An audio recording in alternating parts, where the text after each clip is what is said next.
నమస్కారం, good evening and ఉలగ Nayakan లోక నాయకుడు కమల్ హాసన్ గారికి స్వాగతం సుస్వాగతం. భారతీయుడు 2 ప్రీ రిలీజ్ ఈవెంట్ కి విచ్చేసినటువంటి అశేషమైన అభిమానులకి, అలాగే ఈ సినిమాలో వర్క్ చేసినటువంటి కాస్ట్ అండ్ క్రూ కి, ఇప్పుడే ఇక్కడికి విచ్చేసిన మన హీరో సిద్ధార్థ్ గారికి అండ్ అలాగే డైరెక్టర్ శంకర్ గారికి స్వాగతం సుస్వాగతం. కమల్ హాసన్ గారి మీద మనకు ఉండేటువంటి ప్రేమ గురించి ఏం చెప్పమంటారు? అది అగ్ని కన్నా స్వచ్ఛమైనది.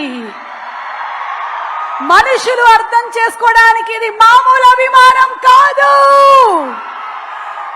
ఉలగ నాయకన్ మన కమల్ హాసన్ గారికి సాదర స్వాగతం పలుకుతున్నాము. అండ్ అలాగే విజనరీ డైరెక్టర్ శంకర్ గారికి వెరీ